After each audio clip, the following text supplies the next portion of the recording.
सुप्रभात सभी को। आज हम अपने षष्ठा पाठ गृहम शून्यम सुताम विना के दूसरे भाग पर हैं। इससे पहले भाग में आधे पाठ को हमने पढ़ लिया है, समझ लिया है और साथ ही इस पाठ में जो इसका मूल उद्देश्य है, मूल भावना है और कौन सी ऐसी मूल समस्या है जिसे इस पाठ के माध्यम से लेखक उजागर करना चाहते हैं या समाज में परिवर्तन करना चाहते हैं, इसको भी जाना है। जैसा कि आपको पता है कि पाठ वार्तालाप की प्रक्रिया में है, संवाद प्रक्रिया में है। उसी के अंतर्गत हम अपने आगे के पाठ को अब पढ़ते हैं और समझते हैं। ठीक है, आओ पढ़ते हैं। और हमने कहा था कि पाठ ख़त्म कर लिया है। संध्या काले भ्राता आगच्छति, हमने इसको अपने पहले भाग में कर लिया है। अपने दूसरे भाग पर हम हैं। आओ यहाँ से पढ़ते हम। राकेश, यहाँ तक बात चल रही थी। इससे पहले हमने पढ़ा था कि शाम को राकेश आया और उसने हाथ पांव धोया और चाय पीने के लिए बैठा। ठीक है, आओ पढ़ते हैं आगे। राकेशः माले त्वं चिकित्सिकां प्रति गतवती आसि किम अकथयत सा। उसने कहा, राकेश ने, माला तुम चिकित्सिका के पास गई थी, उसने क्या कहा? किम अकथयत सा, उसने क्या कहा? माला मौनमेवाश्रयति, माला चुप रहती है, मौन रहती है। तदैव क्रीडन्ति त्रिवर्षीया पुत्री, तभी क्रीडन्ति खेलती हुई, त्रिवर्षीया 3 वर्ष की पुत्री अंबिका, किसकी पुत्री है ये? राकेश की और माला की। पितुः क्रोड़े, पिता की गोद में, उपविशति बैठती है। तस्मात् चाकलेहं च याचते, और चॉकलेट मांगती है। जो उसकी 3 वर्ष की पुत्री थी अंबिका, वो अपने पिता की गोद में आकर खेलती हुई बैठ जाती है और पिता से चॉकलेट मांगती है। राकेशः अंबिकाम लालयति, लालयति होता है बच्चों लालन करना, दुलार करना, लाड करना। राकेश अंबिका का लाड करता है, दुलार करता है। चाकलेहम प्रदाय ताम क्रोडात अवतारयति, और चॉकलेट देने के बाद उसको क्रोडात, गोद से, अवतारयति, उतार देता है। पुनः मालाम प्रति प्रश्नवाचिकाम दृष्टिम क्षिपति, पुनः फिर से माला की ओर प्रश्नवाचक दृष्टि से देखता है या प्रश्नवाचक सूचक दृष्टि क्षिपति डालता है।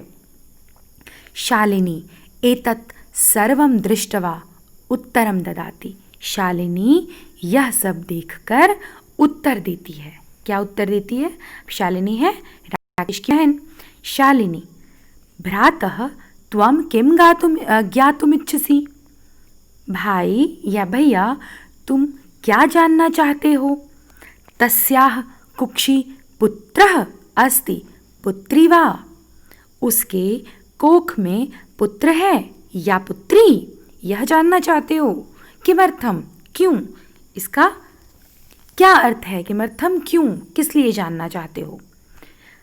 षण्मासान्तरं सर्वं स्पष्टं भविष्यति, षण्मासान्तरं 6 मास के बाद, सर्वम, क्योंकि हमने ऊपर पहले भाग में पढ़ा कि जो माला है वो 3 माह की गर्भ धारण किए हुए है। और आपको पता है कि बच्चा माँ के गर्भ में कितने दिन रहता है? 9 माह के लिए रहता है। तो 3 माह का गर्भ धारण किए हुए है और 6 महीने अभी और रहना है। तो इसीलिए वो कहती है षण्मासान्तरम, 6 महीने बाद, सर्वम, सब कुछ, स्पष्टम भविष्यति, स्पष्ट हो जाएगा। समयात् पूर्वम किमर्थम अयम आयासः, समय से पूर्व ये जानने की क्या चेष्टा है या क्यों जानना है, इसका क्या कारण है, क्यों जानना चाहते हो, क्या आवश्यकता है? राकेशः भगिनी त्वं तु जानासि, भगिनी बहन को कहते हैं, तुम तो जानती हो, एव अस्माकं गृहे अंबिका पुत्री रूपेण अस्तयेव, अधुना एकस्य पुत्रस्य आवश्यकता अस्ति। कहता है, बहन तुम तो जानती हो कि एव अस्माकं गृहे, हमारे घर में अंबिका पुत्री रूपेण, पुत्री के रूप में है, और अब अधुना एकस्य पुत्रस्य आवश्यकता अस्ति। किसकी आवश्यकता है? एक पुत्र की आवश्यकता है। तही, आगे बढ़ते हैं, शालिनी तही कुक्षी पुत्री अस्ति चेत हंतव्या। और इसको तही और तरही दोनों ही पढ़ते हैं बेटा, आप इसको जिस तरह से पढ़ पाओ, जब आप फ्लो में पढ़ो तो तरही ही कहा जाता है, ठीक है। तो शालिनी कहती है, तरही कुक्षी पुत्री अस्ति चेत हंतव्या, तो जो कोख में अगर पुत्री है तो क्या उसको मार दें, या उसको मारना चाहते हो, या वो हंतव्या हत्या के योग्य है? तीव्र स्वरेण, ऊंची आवाज में, हत्यायाः पापम कर्तुम प्रवृत्तो अस्मि त्वम, तुम हत्या का पाप करने में लगे हो, या ऐसी प्रवृत्ति हो रही है तुम्हारी? राकेशः न हत्या तो न, नहीं हत्या तो नहीं। वो सोच में पड़ जाता है कि वो इतना बड़ा आदेश दे तो रहा है, माला के ऊपर जोर तो डाल रहा है, लेकिन वो इस भाव में अभी तक नहीं था कि वो एक हत्या करने जा रहा है। शायद उसको इसी भाव को जगाना चाह रही है शालिनी, उसकी बहन। आगे पढ़ते हैं, शालिनी तरही किमस्ति निघृणम कृत्यमिदम, तो यह घृणा के योग्य कार्य क्या है? क्यों करना चाहते हो इतना घृणित कार्य? सर्वथा विस्मृतवान् अस्माकं जनकः कदापि पुत्री पुत्रयोः विभेदं न कृतवान्। क्या तुम सब कुछ भूल गए? क्या भूल गए कि अस्माकं जनकः, हमारे पिता ने कदापि कभी भी पुत्री पुत्रयोः, पुत्री और पुत्र के बीच में भेद नहीं किया, कोई भी उन्होंने डिफरेंस नहीं रखा, कभी भी किसी को छोटा बड़ा नहीं बताया। क्या तुम ये सब भूल गए? सह सर्वदैव मनुस्मृते पंक्तिमिमाव उद्धरति स्म, उन्होंने क्या सुनाया है? सर्वदा, हमेशा मनुस्मृति की इस पंक्ति का उदाहरण वो सर्वदा देते थे। कौन सी पंक्ति थी? आत्मा वै जायते पुत्रः पुत्रेण दुहिता समा। इसका अर्थ है आत्मा के रूप में पुत्र जन्म लेता है या पुत्र उत्पन्न होता है, ठीक है, और पुत्र पुत्री के समान होती है। पुत्र पुत्रेण दुहिता समा, पुत्र और पुत्री समान होते हैं, या पुत्री पुत्र के समान होती है। और ये दोनों कौन है? आत्मा है, क्योंकि यहाँ पर आत्मा के समान किसे बताया है? पुत्र को, और पुत्र के समान पुत्री को, तो ये दोनों ही आत्मा हो गई। तो ये पंक्ति कहाँ है? मनुस्मृति में है। और उसने याद दिलाया, शालिनी ने, किसे? राकेश को, कि क्या तुम भूल गए कि हमारे पिता तो हमें ये पंक्ति सुनाते रहते थे या बताते रहते थे। आगे पढ़ते हैं, त्वमपि सायं प्रातः देवी स्तुतिं करोषि, तुम भी सायं प्रातः, सुबह शाम देवी की स्तुति करते हो। देवी कौन? जो देवी माता है, पूजनीय है, उनकी स्तुति करते रहते हो। किमर्थम सृष्टे उत्पादिन्याः शक्तयाः तिरस्कारं करोसि, कहते हैं तो सृष्टि की उत्पादन शक्ति का तिरस्कार क्यों करते हो? तव मनसि इयति कुतिस्ता वृत्ति आगता इदम चिंतयत्वेव अहम कुंठिता अस्मि।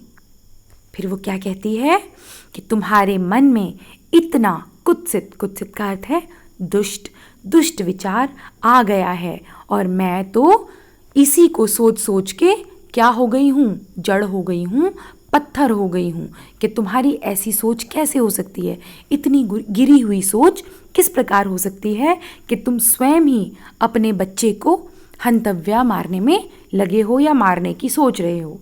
तव शिक्षा वृथा, तुम्हारी शिक्षा क्या है? व्यर्थ है या व्यर्थ हो गई है। राकेशः भगिनी विरम विरम, राकेश कहता है बहन रुको रुको, अहम स्वापराधम स्वीकरोमि लज्जताश्चास्मि। वो क्या कहते हैं? अहम स्वापराधम, अपना अपराध स्वीकरोमि, स्वीकार करता हूँ, और लज्जतश्चास्मि, लज्जित भी हूँ, मतलब मुझे लज्जा भी आ रही है स्वयं पर, और जो मेरी बुद्धि में ये पाप आ गया था, इसकी भावना आ गई थी, उस अपराध को भी मैं स्वीकार करता हूँ।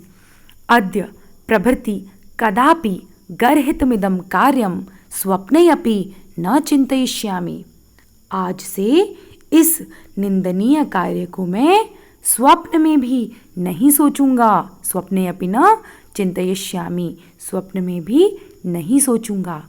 यथैव अंबिका मम हृदयस्य, जिस प्रकार जैसे अंबिका मेरे हृदय के संपूर्ण स्नेहस्य अधिकारिणी अस्ति, संपूर्ण स्नेह की अधिकारिणी है, तथैव आगंता शिशुः, उसी प्रकार से या वैसे ही आने वाला शिशु भी स्नेह अधिकारी भविष्यति, स्नेह का अधिकारी होगा।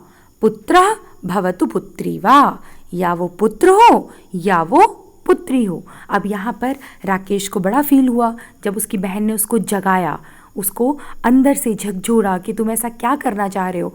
एक तरफ तो तुम देवी माता की पूजा करते हो, अपनी बेटी को इतना स्नेह देते हो, और इस सृष्टि की जो उत्पादन करता है, जो इस सृष्टि को बनाने वाली है, एक स्त्री जन्म का आधार है, तुम उसको मारना चाहते हो। जब इस तरह की बातें बताई, अपने पिता के बारे में बताया कि हमारे पिता ने तो कभी ऐसी शिक्षा नहीं दी, कभी हमें अलग नहीं समझा, पुत्र को पुत्री को सदैव समान समझा, बल्कि वो तो हमें पंक्तियाँ भी सुनाते रहते थे मनुस्मृति की। तो जब ये सारी बातें उनको बताई, उनको जगाया, तो राकेश को यह एहसास हुआ कि नहीं, सच में मैं कोई अपराध कर रहा हूँ, या मेरे अंदर अपराध का उसको बोध होता है, अपराध की भावना थी, उसका उसको बोध होता है। तो वो अपने अपराध को स्वीकार करता है, और साथ ही वो कहता है कि नहीं, जिस प्रकार से जितना स्नेह मैं अपनी इस पुत्री को, अंबिका को देता हूँ, जितना वो स्नेह की अधिकारी है, जितना उसका हक है मुझ पे, उतना ही जो भी शिशु होगा भविष्य में, चाहे वो पुत्र हो या पुत्री हो, उसको भी उतना ही स्नेह मैं दूंगा, या वो भी मेरे स्नेह का उतना ही अधिकारी होगा, मैं उसको उतना ही प्रेम करूँगा। ठीक है, अब तक हमने ये पढ़ा, आगे पढ़ते हैं। अहम स्वगर्हित चिंतनम प्रति पश्चातापमग्नः अस्मि, अहम कथम विस्मृतवान। अब वो कहता है कि क्या कहता है, मैं अपने निंदनीय स्वगर्हित चिंतनम, निंदनीय चिंतन के प्रति पश्चाताप मग्न हूँ। अहम कथम विस्मृतवान, मैं कैसे भूल गया। अभी तक तो उसको रियलाइज़ नहीं हुआ था, अब उसको रियलाइज़ हो गया कि ये तो बहुत गलत है, मैं ऐसे कैसे सोच सकता हूँ, और मैंने तो इस तरह से सोचा ही नहीं कि वही जो एक पुत्री जो कोख के बाहर है, इस सृष्टि में है, उसको तो मैं इतना मानता हूँ, और वही मान लो अगर कोख के अंदर, माता के गर्भ के अंदर एक पुत्री ही है, तो मैं उसको मारने की सोच रहा हूँ। मैं क्यों करवाना चाहता हूँ लिंग परीक्षण, ये मेरा अपराध बोध है। तो उसके बाद वो एक श्लोक कहता है कि मैं ये कैसे भूल गया। कौन सा श्लोक है, देखो, यत्र नार्यस्तु पूज्यन्ते रमन्ते तत्र देवताः, यत्रैताः न पूजन्ते सर्वास्त्राफलाः क्रियाः। अर्थात फिर से पढ़ते हैं, यत्र नार्यस्तु पूज्यन्ते रमन्ते तत्र देवताः, जहाँ नारियों का सम्मान होता है वहाँ देवताओं का निवास होता है। यत्रैताः, किंतु यत्रैताः न पूज्यन्ते, किंतु जहाँ इनका पूजा, यहाँ पर अर्थ ये नहीं कि आप उसको धूप अगरबत्ती फूल माला से पूजा करोगे, पूजा का अर्थ है सम्मान देना। नारी का भी उतना ही सम्मान होना चाहिए जितना एक पुरुष का होता है, चाहे वो घर हो, परिवार हो, समाज हो या राष्ट्र हो। तो यहाँ पर पूजा का अर्थ उस सम्मान से लिया गया है कि जहाँ पर उनका सम्मान नहीं होता, उनकी पूजा नहीं होती, सर्वास्त्राफला क्रिया, वहाँ पर सारे कार्य निष्फल हो जाते हैं, अर्थात ठीक नहीं होते, उन कार्यों में कमी होती है। यहाँ पर यही बताया गया है। इसका अर्थ यह नहीं है कि आप नारी की पूजा कर रहे हो फूल धूप अगरबत्ती से, नहीं। तो फिर से श्लोक का मतलब समझते हैं कि जहाँ पर नारी की पूजा होती है वहाँ पर कौन निवास करते हैं? देवता निवास करते हैं। और ये बात हम कैसे सच साबित कर सकते हैं कि मान लो एक घर में दोनों को समान अधिकार है, दोनों को समान सम्मान दिया जाता है, तो वहाँ शांति होगी। और जहाँ शांति होगी वहाँ पर कोई कलह नहीं होगा। कलह नहीं होगा तो वहाँ पर आपका जो घर का माहौल है, परिवार का, समाज का, वो बड़ा ही सुखद होगा, आनंद देने वाला होगा। तो आपको स्वयं लगेगा कि वहाँ देवता निवास करते हैं। पर जहाँ पर ऐसा नहीं होता, वहाँ कलह होती है, वहाँ पर हीन भावना उत्पन्न होती है, तो क्या वहाँ पर शांति का माहौल होगा, सुखद माहौल होगा? नहीं होगा। तो इसीलिए कहा गया है कि वहाँ पर सारे कार्य निष्फल हो जाते हैं। अथवा पितुदर्श गुना मातेति, माता पिता से 10 गुना अधिक होती है। कौन? इसीलिए त्वया सन्मार्गः प्रदर्शितः भगिनी, हे बहन तुमने मुझे सन्मार्ग दिखाया है, अच्छा मार्ग दिखाया है। कनिष्ठा अपि त्वं मम गुरुरसि, तुम कनिष्ठा, कनिष्ठ होता है सबसे छोटी, लेकिन तुम सबसे छोटी होकर भी तुम मेरी कौन हो? गुरु हो। क्यों? क्योंकि तुमने मुझे सन्मार्ग दिखाया है। ठीक है। अब यहाँ पर एक आपने और शब्द देखा, पितु दर्श गुना मातेति, यानी जो माता का स्थान है वो पिता से 10 गुना अधिक होता है। इसीलिए कहते हैं ना कि माता का स्थान सबसे ऊपर दिया गया है, ईश्वर से ऊपर दिया गया है माता का स्थान। माता को ही पहला गुरु भी माना गया है, इसीलिए कहा जाता है। शालिनी, अलम पश्चातापेन, अलम का अर्थ होता है कि ना, नहीं, पश्चाताप ना करें। तव मनसः अंधकारः अपगतः प्रसन्नतायाः विषयो अहम्। अब वो क्या कहती है कि तव मनसः, तुम्हारे मन का अंधकार दूर हो गया है और मुझे इसी की अधिक खुशी है, प्रसन्नता है, और यही मेरे लिए क्या है? प्रसन्नता का विषय है। भ्रातृजाये आगच्छ, भाभी आओ। भ्रातृजाये आपको पता था अर्थ, आगच्छ आओ। सर्वाम चिंताम त्यज आगंतु, सभी चिंताओं को छोड़ दो, सारी चिंता छोड़ दो। शिशु स्वागताय च सन्नद्धा भव, शिशु के स्वागत के लिए क्या हो जाओ? तैयार हो जाओ। सारी चिंताओं को छोड़कर अब जो शिशु आने वाला है उसके स्वागत के लिए तैयार हो जाओ। भ्रातः त्वमपि प्रतिज्ञां कुरु, और वो भाई से कहती है, भाई तुम भी प्रतिज्ञा करो। कन्यायाः रक्षणे तस्याः पाठने दत्तचित्तः स्थास्यसि, अर्थात वो कहती है भाई से, तुम भी प्रतिज्ञा करो कन्या की रक्षा में, कन्यायाः रक्षणे, कन्या की रक्षा में, तस्याः पाठने, उसे पढ़ाने में, दत्तचित्तः स्थास्यसि, मतलब तुम सावधान रहोगे, तुम ज़रा भी लापरवाही नहीं बरतोगे। किसकी रक्षा में? कन्या की रक्षा में और उसके पठन पाठन के लिए, उसकी पढ़ाई लिखाई में। पुत्री रक्षा, पुत्री पाठय, इसका अर्थ है पुत्री की रक्षा करो और पुत्री को पढ़ाओ। और यही एक योजना सरकार की भी है, बेटी बचाओ बेटी पढ़ाओ, है ना? आपने भी सुनी होगी। क्यों? कि ऐसा क्यों कहा गया है?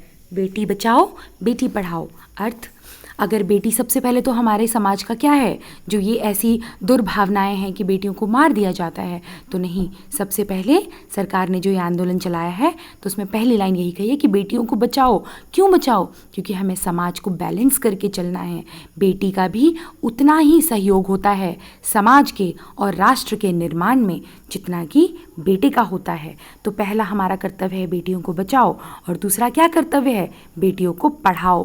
क्योंकि अगर बेटी पढ़ेगी तो क्या होगा? बेटी बढ़ेगी, और बेटी पढ़ेगी बढ़ेगी तो एक परिवार के लिए, सबसे पहले एक परिवार के लिए, उसके बाद एक समाज के लिए, फिर एक राष्ट्र के लिए कार्य करेगी। सभी को समेट के चलती है। मैंने आपको सबसे पहले भी ये बात बताई थी।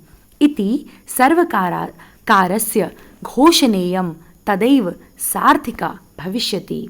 जब वो कहती है बेटी बचाओ बेटी पढ़ाओ, तो सरकार की घोषणा तदैव सार्थिका भविष्यति, तभी सार्थक होगी। यदा वयं सर्वे मिलित्वा चिंतनमिदं, जब हम सभी मिलकर इस पर चिंतन करेंगे या सोचेंगे, यथार्थ रूपम करिष्याम, और इसको यथार्थ रूप देंगे। ऐसा ही नहीं कि हमने इसको पढ़ लिया या इसके लिए स्लोगन लिख दिए या इसके लिए हमने कोई क्या किया, आंदोलन चला लिया। जब तक हम लोगों को जगा नहीं पाएंगे, व्यवहार में नहीं लेके आएंगे, इस सारी दुर्भावनाओं को दूर नहीं करेंगे, तब तक सरकार की ये घोषणा भी सार्थक नहीं होगी।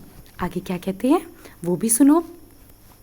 या गार्गी श्रुतचिंतने नृपनये पांचालिका विक्रमे लक्ष्मी शत्रुविदारणे गगनं विज्ञान अंगे कल्पना इंद्रोद्योग पथे च खेल जगति ख्याताभितः साइना सेयं स्त्री सकलासु दिक्षु सबला सर्वै सदोत्साहाताम। अब यहाँ पर किस किस की बात की गई है आप देखो, बहुत सारी स्त्रियों का नाम लिया गया है। गार्गी का, पांचालिका का, लक्ष्मी का, उसके बाद कल्पना का, यहाँ पर खेल जगत की जो स्त्रियां हैं उनके लिए साइना का, साइना नेहवाल आपने सुना होगा, उन सभी का नाम यहाँ पर लेकर इस श्लोक में या इस प्रकार की एक लाइनों में बताया गया है। कैसे? जो स्त्री या गार्गी श्रुत चिंतने, जो स्त्री तत्वों में के चिंतन में गार्गी की तरह हो, नृपणये पांचालिका विक्रमे, राजनीति में पांचालिका की तरह, और विक्रमे लक्ष्मी शत्रु विदारणे, पराक्रम में लक्ष्मी की तरह शत्रु का विनाश करे, गगनम विज्ञान अंगे कल्पना, और कल्पना का नाम आपने सुना है, कल्पना चावला का, जो गगन में विज्ञान में कल्पना की तरह हो। श्रुत चिंतन यानी, शुरू से फिर से बता देती हूँ आपको, चिंतन में किसकी तरह हो? गार्गी की तरह, राजनीति में पांचालिका की तरह, और पराक्रम में लक्ष्मी की तरह जो शत्रुओं का विनाश करे, और आकाश में विज्ञान के क्षेत्र में कल्पना की तरह। इंद्र उद्योग पथे च खेल जगति ख्याताभितः साइना, और साथ में इंद्र के श्रम के मार्ग में तथा खेल जगत में प्रशंसनीय किसकी तरह? तथा जो चारों ओर से प्रशंसित ख्याताभितः साइना, साइना की तरह है। सेयम स्त्री सकलाशु दिक्षु सबला सर्वई सदोत्साहताम, अर्थात सभी स्त्रियां सभी दिशाओं में सबला हो तथा सभी के द्वारा सदा प्रोत्साहित रहे। अब एक बार फिर से इन लाइनों में क्या बताया गया है उसको स्पष्ट कर देती हूँ कि गार्गी की तरह, पांचालिका की तरह, लक्ष्मी की तरह, कल्पना की तरह, साइना की तरह, ऐसे हर क्षेत्र में उन्होंने नाम लिया है ऐसी स्त्रियों का जिन्होंने बहुत अच्छा किया है, अपने क्षेत्र में बहुत आगे गई हैं। तो इसी प्रकार से सभी स्त्रियों को हर दिशाओं में उनको प्रोत्साहित करना चाहिए, जिससे कि वो अपनी दिशा में सबल हों, प्रबल हों और आगे बढ़ने के लिए प्रोत्साहित रहें। आशा करती हूँ आपको ये पाठ बहुत अच्छे से समझ में आया होगा। थोड़ा सा लंबा हो गया था, तो आप लोग इसे ध्यान से देखना, समझना और इसका भावार्थ अपने शब्दों में लिखने का प्रयास करना। ठीक है, धन्यवाद।